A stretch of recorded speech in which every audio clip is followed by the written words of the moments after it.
Go from where you are now to where you could be. Get expert tips to grow your business, to be more productive and more efficient, whether you're trying to build influence, grow your community, or make it rain. Best-selling author of Nice Guys Finish First, Doug Sandler, can lead the way. The Nice Guys on Business is produced by TurnKey Podcast Productions. Now, here's your host, Doug Sandler.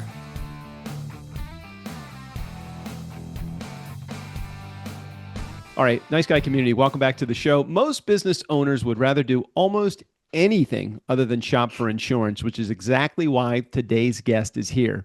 Michael Senderovich, he's the founder and CEO of Zager Insurance, helping business owners cut through the confusion. And it's just not confusion. It's sometimes, the annoyance that you may find when you hear the word insurance. Don't let that be an annoyance for you. I think early on in my career, like the last thing I wanted to think of is who else can I pay for a service that I don't think that I need, but you actually do need insurance. So Michael is here from Zager Insurance, and he's going to help us get the right amount of coverage without overpaying. He's helped thousands of companies protect their businesses while making insurance way less painful than it actually sounds. Michael, I'm excited to chat. Welcome to the Nice Guys on Business podcast. Likewise. Yeah. Thanks for having me. So why is it that most businesses just hate to talk about or think about insurance? Oh, that's a good question. I think most of it comes from the fact that people are like, we're never going to use it. We're just paying the insurance companies, the big bad insurance companies taking money from me, and we're never going to see a benefit. And I'm married to a defense attorney, funny enough, that works with a lot of insurance companies, and that's who she does the defense for, amongst other things. I can tell you, people get sued, and they get sued often, and the insurance companies come to the rescue. You're talking about a policy that may cost a business person, I don't know, $2,200, $2,500 a year, and then all of a sudden they're in a lawsuit, and the legal fees alone, oh my gosh, 50, 60, 100, 300,000, depending on the severity of the lawsuit. You're buying this stuff to protect you in the event of, I guess, a quote unquote catastrophic type of event, but you need the insurance.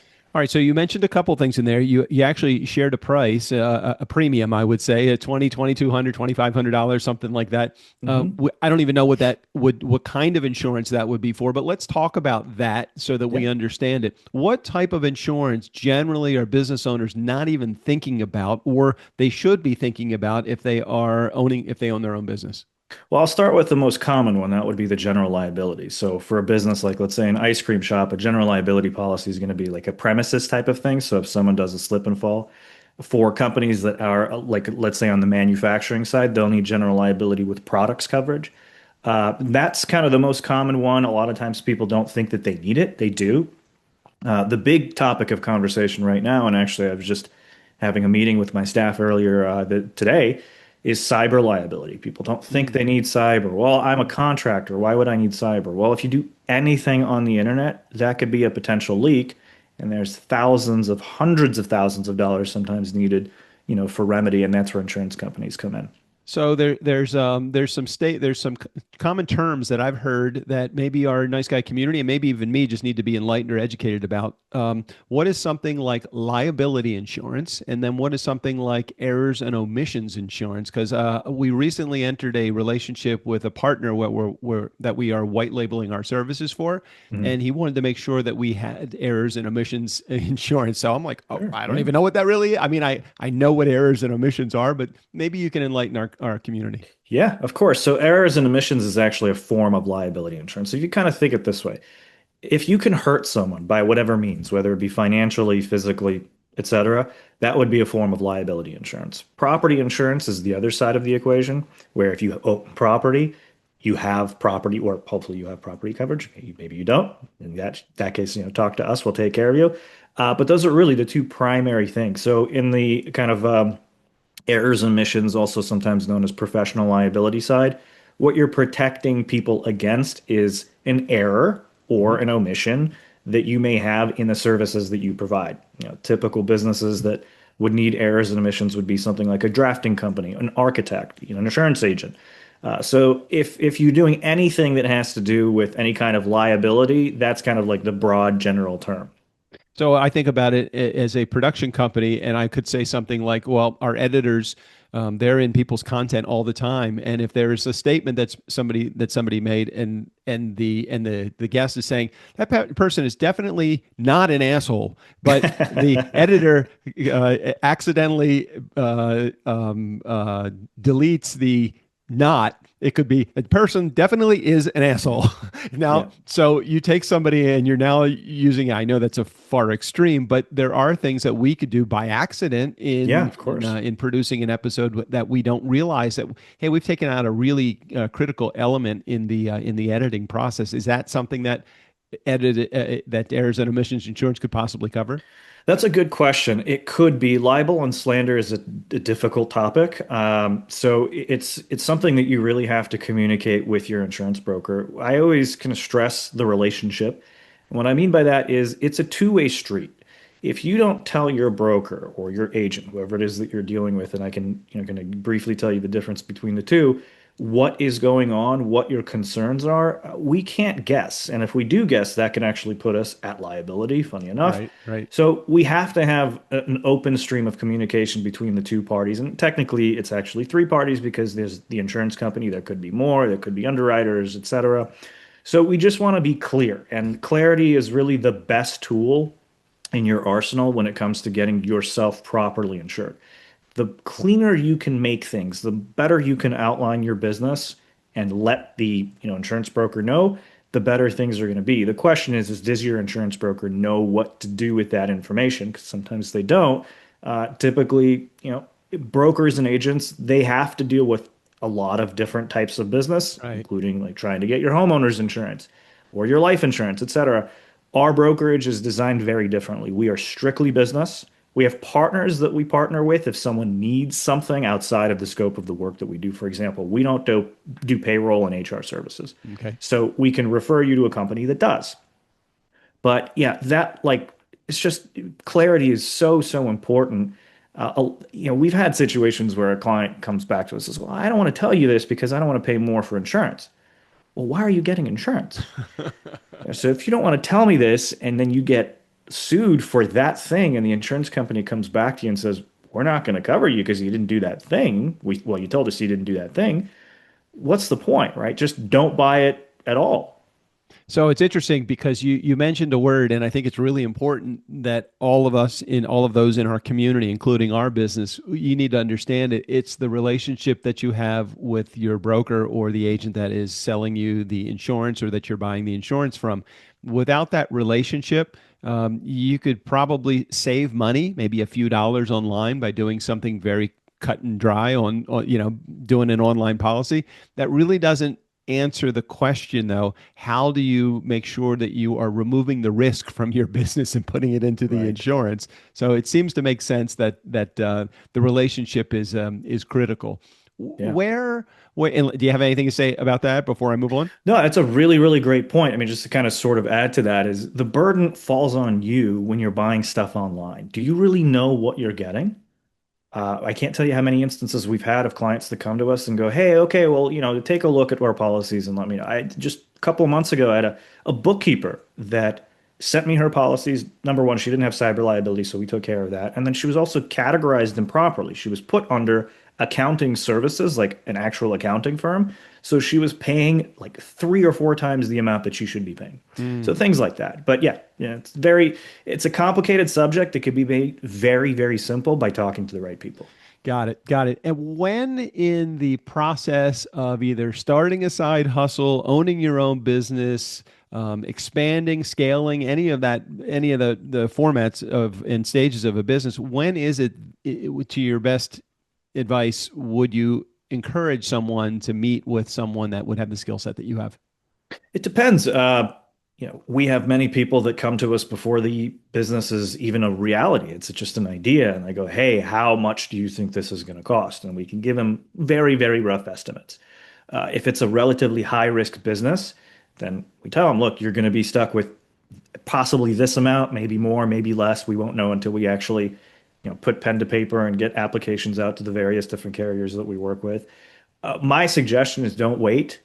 it's very tricky to insure someone that's already operating if they don't have the insurance, because policies are designed in a way where they're going to give you the quote unquote benefit. Benefit's not really the right word, but I think you understand what I mean in that. When the policy becomes effective. So the effective and expiration dates are very, very important with triggers and claims and things like that. So if you come to me and you've been operating for 10 years without insurance, well, I can't do anything about those 10 prior years. What I can do is I can insure you for the future.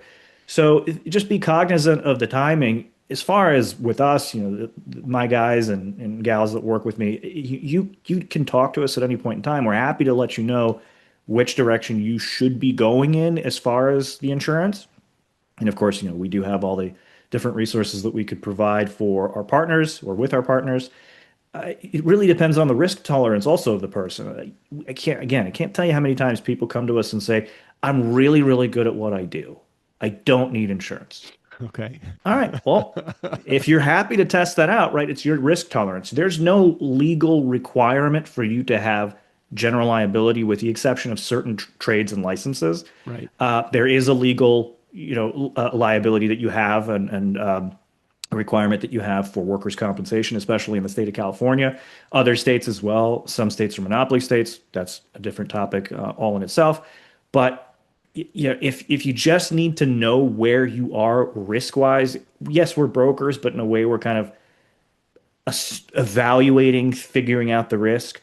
And we're going to help you kind of navigate that and really help you understand what kind of risk you're in. And if you think that risk is negligible, even after talking to us and you don't want to buy liability or whatever, insurance we're talking about, fine. But if we're going in the direction of actually moving towards a policy, we'll help you navigate all of that. Being a broker, we have access to probably over 100 insurance companies through various underwriters. So we can look at all of the different options that are available, and getting insurance the first time around is actually a tiny bit more difficult because there's no history for the insurance company to look at. Right. So we work with people on that. We're going to look at premium A this year. We're going to see what we could do next year because now you have, a little bit of coverage history. So there's a lot of moving parts. I'm assuming that insurance is really based upon the industry that you're in and the risk that you're trying to counteract. For example, somebody that is a welder might have a much higher business insurance policy than someone that is, for example, a baker or a podcast producer because of the dangerous element that they are working with. So I know it's hard to say exactly what someone's premium would be for a specific type of insurance. It really is something that they need to have a conversation, and not because there's a sales conversation involved, because there's got to be some education for not only the broker, you involved, Right. but also for the client as well. Is that correct? Right, absolutely. In the case of, let's say, the welder, I haven't heard of any loaves of bread exploding at people's homes, so the fire risk is probably low on that. Right. But in terms of welders, which we work a lot with, we are very heavy in the construction trades. So a welder can be welding something very simple or something very complicated. There's structural welding, there's non-structural welding, and that's very important information for us to know. So, for example, a structural welder will pay a lot more money because the risk is much higher. If they're welding beams that are going and they're supporting, certain structures, et cetera, or even stair railings, that's really important. Someone walks down the stair, the railing fails, they fall. It's a big liability. So yeah, the cost definitely is reflective of the risk that you're like your business risk. How risky are you to the world is kind of a way to look at it. So there's a number of different types of insurances that are out there. If someone is coming to you as a complete newbie in the world of insurance, where does generally the conversation progress to as it relates to the vehicle, the type of insurance that they're going to start with? Right. It depends. It depends on the business. Most of the time, if you're leasing a space, you're going to need some form of general liability because the lease usually dictates that that's a requirement. With regard to, let's say, cyber liability or property insurance, things like that, that's a conversation that gets expanded on. When we talk to our clients or prospects, the first thing that we ask them is just tell us about your business. What do you got going on? If you've got 5 trucks, if you've got no trucks, if you've got a CNC machine or no CNC machine, if you're doing podcasting and things of that sort. So we look at it from a kind of a holistic perspective. We just need to know what it is that you're doing, and then we'll walk you through the types of coverage that we recommend that you have. Is if you're going online and trying to look through this stuff, even if you're using AI, we use AI all the time here now. It's wonderful, but AI, you have to prompt, right? You have to ask the right question in order Right. for it to answer the question. So you can ask it, hey, what kind of insurance should I have as a podcaster? And I'll give you a list, but do you really understand what each one of those does? And not only that, like even if you go individually and prompt the AI to say, okay, explain it to me, it doesn't necessarily mean that's going to be what you're going to get, because that's a general overview of how these policies work. And really, the important thing here is the quote itself. So that the proposal that you're getting from the insurance company, that's going to have things in there that are going to be Mhm. good for you. It's going to have things that are going to be that are not so good for you. And that's where you need someone to navigate. And going back to AI, you can upload that document and say, hey, what's the problem here? And it can give you the problems. But do you really understand how to navigate through those problems? It's a wonderful tool. In fact, and now I'm actually kind of encouraging my clients when there's a proposal, hey, throw this into AI. Let it see what it does and what it doesn't do. But the proposals themselves have very limited information. So you could have, let's say, a soap manufacturer, and that could be the description on the policy. But that soap manufacturer could also be doing other things like lotions and things like that. And that wouldn't really fully break it down in that proposal. So that there could be coverage gaps, and that's where you need to look at the application. And again, that like two-way street, I always come back to it. Just talk to your broker. Hopefully it's us, we'll be happy to help you out. Just you don't have to take your time with like looking through every little detail. That's the job of the broker. If you Mhm. trust the broker, you're going to be fine. If you don't, then you should probably look for a different broker. One of the things that I noticed as I was doing some research for the podcast episode and our talk today was just the different types of insurance, the different industries also that you appeal to. And one of the nice things about it, nice guy community, general liability insurance, commercial auto, workers comp, commercial property, professional liability, cyber liability, commercial and umbrella insurance. All of those are covered by Michael and his team over at Zager.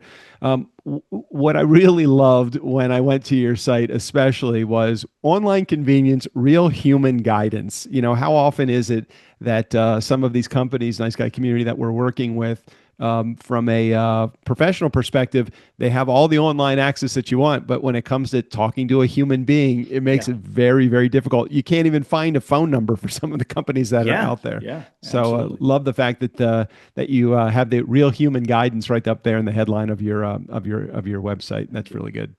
Yeah. Actually, there's a funny thing about that. Most of, if not all, of the stuff that you can get online, those companies, they solicit agents and brokers like us to sell their product. Right. And it's funny, I'm not going to name names here, but there's one particular one that's very big in small business, and they just got recently purchased by another very, very big company. And they are one of those companies where you just can't find a telephone number for. Well, we can do what's called a broker of record on your policy, and then we can be the person that you talk to on the phone for that Ah, same exact product. that is very cool. Well, that's very interesting. I did not know that was even possible.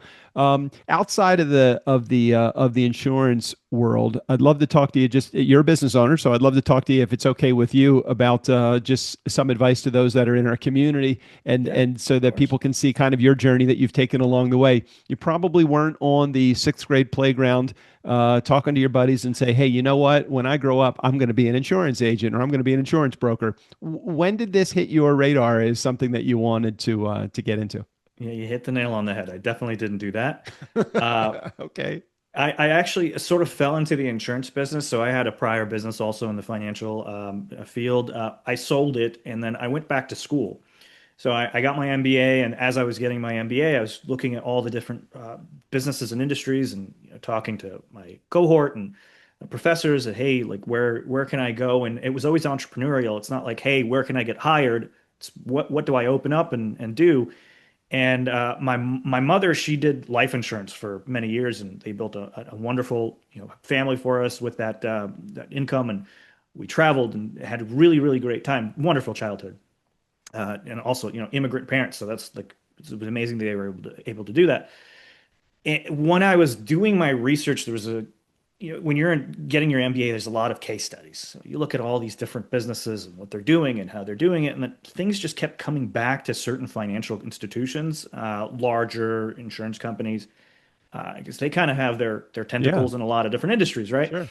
So I kind of kept thinking to myself, it's going to be either real estate or it's going to be insurance. And by real estate, it's like buying investment properties and Right.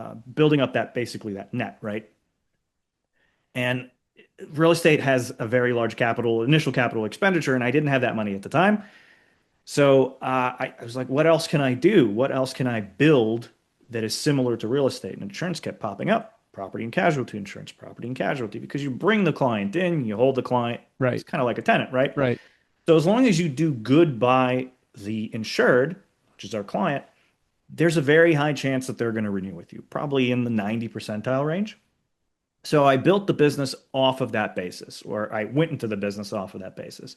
Uh, everybody wants to hustle and struggle, and like it's you got to go and full speed ahead, right? Got Right. to eat the Right. dirt.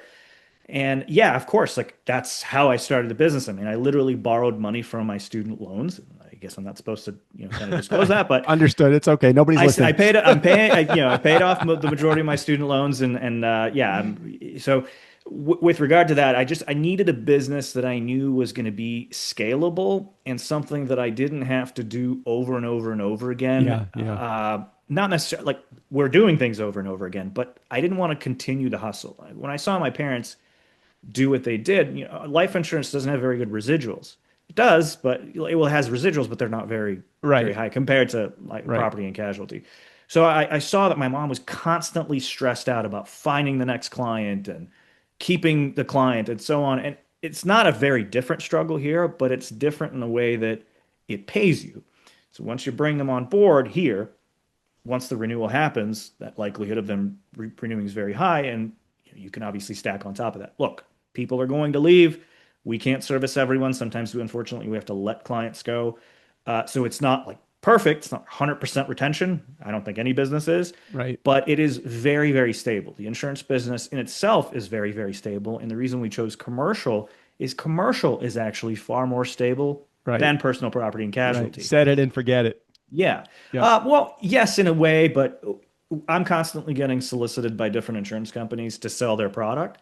So it's a lot. It's a lot of information, and I have to look through the products to see what the products are actually capable of doing, because the details are really what are important here. You can have a policy that looks identical across the board, but when you look into the details of it, it could be completely different. These you could have three, four, five, 10 different proposals, and every single one of them has something that is added or removed, and that's what could really make or break a policy. And that's where, again, having a good broker is really, really instrumental to the safety of your business and your assets, because you have to have someone that's capable of explaining to you what a particular problem is and also spotting that problem beforehand. Yes, you can load it through the AI, but the AI is going to tell you, okay, it's an exclusion of this, this, and this. Do you know what that means? Mm. Yeah, so it's a great business to be in. I've been doing it almost 15 years. We're going on our 15th year. We're bringing more people in. It's a very interesting problem in this business where it's kind of aging out, and there's a really serious staffing issue happening. So for every four people that are retiring, there's only one person coming in. Yeah. So business opportunity wise, it's great for me because now I can look into like mergers and acquisitions and things of that sort. I mean, I love it. So it's interesting because when most people think about insurance, they think about a lot of paperwork, pretty boring, Yep. maybe not the best career, not from a dollar perspective, but just excitement perspective to get into. What was it about the business itself did you like? And a lot of people get into business because they're chasing dollars, and unfortunately that lasts only so long, and you're well beyond the that initial excitement of I'm chasing dollars. Now you're beyond that. Now you still are doing the same thing, meaning you still have money that's coming in the door. But what is it about the business that really excites you nowadays? It's the same thing that kind of excited me in the beginning, is just solving the problem. I'm going to kind of pivot slightly. Yeah, We're not like going to go fully off topic, but I wanted to kind of mention something. There's a book that sure. I read many moons ago called E-Myth by Yeah, Michael of Gerber. course. Yeah, of course. And I think if you structure your business, whatever business you're in, if you structure your business properly and you stick to whatever it is that you're really good at, you're going to be happy and you're going to be able to grow that business. When you try to wear too many hats, Mm. it's not going to work. When I started this business, I am not good at customer service. I will admit that from here to the moon. I'm not good at customer service. That's not what I do. I don't get excited by it. In fact, I hate it. It's so funny. That's the Yeah. thing that I love most about my business is the customer service. I love it. See? Yeah. I enjoy the retention. I enjoy the conversation. I enjoy the relationship build. All of those things is what leads me into the business that I'm in. It's funny you say that. Sorry, didn't mean to interrupt you. Keep Different going. personalities, right? Right, right. So for me, like my personality is I really love the problem solving and to fix whatever issue we have to fix, Yeah. not on the back end. When I'm talking about customer service, when a client is our client, this document needs to be issued to a vendor, or what number do I call to make my premium payment? Like that doesn't excite me. And of course, Right. I'm going to help you, Right. but it's Right. not my personality. And we've built out our company in a way where we can get this done so incredibly fast and efficiently for our client. Like everything is at our fingertips, so we could provide that to your Yep. fingertips. Yep. So I'm in a business networking group. Actually, we had a meeting early this morning, and it was a similar question, like what excites you and what should clients like kind of think about when dealing with you? And I go, it's not really so much me as it is my team. We've built out an incredible team. Yeah. It's a day and night team, so we've Yeah. got folks during working a day at night. Yep. Like you'll get your stuff. You're gonna get it much faster from us than like probably 98% of the other agencies that are out there or brokerages that are out there. So building that is what really excites me. Like doing this and talking to people about what is really required and why you should have insurance, the importance of having the insurance. That's what really excites me. Yeah, it's funny because we both approach things from a different angle, but it's the same end result. I enjoy problem solving, but I like the people element very much so. I mean, I really like the relationship. I couldn't care. I mean, I love my clients in the podcast production business, and I hope I keep them forever. But it could be podcast production or it could be basket weaving. It doesn't really matter to me as long as I'm in a position to do it. I think about you brought up Michael Gerber's E-Myth, and I think about all the time Tim Ferriss's 4 Hour Work Week Yep. because we've been in a It's up there. position. Yeah, there you go. I'm sure it's up there too. We've been in a position to hire a great team that will take on the roles and the responsibilities that my partner and I don't want to. He's a great systems guy. He's a Yeah. great process guy.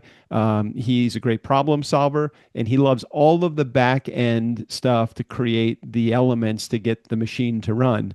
I don't have any idea how those things work. I know how they're put together, but I don't really, it doesn't excite me at all. I just keep saying, just point me in the right direction to solve a problem for a client. I'm happy to do it. Isn't that what's so cool about running a business and doing your own thing? I mean, just give some of the lessons that you've learned along the way of business ownership to those that are in our community that are thinking about or have just started a business, whether it's insurance advice or just business advice.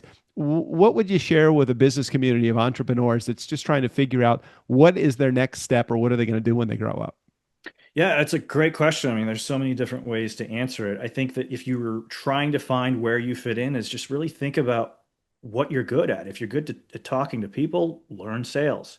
There's an age-old saying, if you learn how to sell, you'll never go hungry. Right. If you're really good at problem solving, analytical stuff, then great, maybe engineering or a manufacturing company. I mean, there's so many different opportunities. We've got so many people contacting us with 3D printing companies. And they're doing such amazing things for so many different industries, Yeah. including aerospace. And Yeah. like, I've got a client, their client is a very big aerospace company, which I can't say what, but they do fire a lot of rockets in the air. I'm sure you can figure that out. So like there's so much excitement that could be found in this world if you look for the excitement. I Yeah. mean, if you Yeah. expect things to kind of land in your lap, it's kind of a strange way of living, but you know, it may or may not happen. Right. Right. With our company, it's like we don't wait for things to happen. We just go. If there's a problem, we got to figure this problem out, and we got to figure it out now. Yep. If it's a teamwork problem, if it's an organizational problem, if it's a carrier problem, we got to figure it out, and we got to do it sooner than later because it's our obligation to the client. We're not just selling a policy. We have to nurture that relationship. We have to make sure that the client is getting what they need when they need it. So there's a lot of moving parts. If you're, really good at managing those moving parts, go to management. Go to like systems. There's so many different things. You could work at a warehouse. You could, if you're trying to start your own warehouse business, I highly recommend it. We've got clients that are doing it, and they're leasing to major companies that use their warehouses, and the opportunities are endless. Everybody's, I've mentioned AI like 1,000 times. That's like the topic of conversation for everyone right now. I'm not scared. I think that it's going to just catapult everything that we are capable of doing, and I'm excited for it. Use it, like talk to it, figure out where your strengths are. I mean, you can literally ask AI what your strengths are, and they'll probably tell you. Yep. Use those strengths, and there's probably a business there if you can fix someone's problem. And if there are enough people that have the same problem, you probably have a pretty good business idea. Agreed. And again, nice guy community, the guy behind the guy that runs the business, you can see that Michael knows, yes, he knows insurance, and I think that's really important, but he understands the value of running the business, running it effectively. Definitely has the gift of talking. I always share with my clients, especially as someone that is in the podcast production business. I listen with two ears. One, for what advice can you provide to our community or into our listenership, and the other is, hey, would this guy actually be good behind a microphone sharing what he's doing? Because I keep thinking about, man, to have a business owner, someone that has a 10 or a 20 or $100 million business, sit across a podcast microphone from you, have a conversation with them, and then continue the conversation, except maybe turn it slightly and talk then about insurance to this person. So definitely you have that gift, and I so appreciate you sharing your business advice and your insurance advice to our community that's out there. If someone is interested in getting more information or get a hold of you so that they can find out a little bit more about how you do what you do, how would they do that? Yeah, absolutely. You can email me. My email is michael@613ins.com. So email me anytime. I'm looking through emails all the time. I've got little kids. When I put them to sleep, it's email time. I understand. There's my link tree. I'm sure you'll provide the link. It's linktree/Mike the Insurance Guy. If you have any questions, if you're not trying to buy insurance, I'm still happy to talk to you. We're business people. It's a helping environment that I like to be a part of. That's why I'm also a part of this networking group that I'm in. Business is hard, and doing it right is practically impossible. So when you are talking to other people or getting advice from people that have done it, it's so helpful. Sometimes people fear of talking to really successful people. Oh, they're not going to tell me anything. They're not going to give me trade secrets. It's the opposite of the truth. Totally. Most successful people that I've talked to, they're like, yeah, let's sit down. Obviously, you have to find the time, right, and be very respectful of their time. But they'll sit down and tell you what they can help you with or where they can lead you. Obviously, they're not going to tell you their trade secrets, but they will at least kind of give you something and help you in whichever way. And sometimes it's just talking to them and getting some motivation. Hey, this person's so incredibly charismatic or whatever it may be. So yeah, reach out. We're happy to talk. All the telephone numbers and everything like that. It's on our website. We're licensed in a variety of different states. If we're not licensed in the particular state that you're in, no problem. We can still talk to you, and we could probably still tell you where to go. Excellent.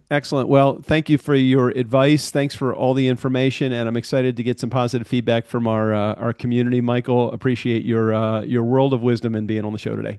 Thank you. Appreciate you having me. Thanks so much. This was a lot of fun. Hey, nice guy community, never underestimate the power of nice. Again, special thanks to Michael Senderovich. All of his information, including access to his website, will be right there in the show notes. Steve O'Brien, go ahead and take us out of here.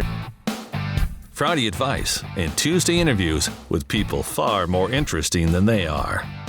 Fill up your week with the nice guys. Have fun storming the castle.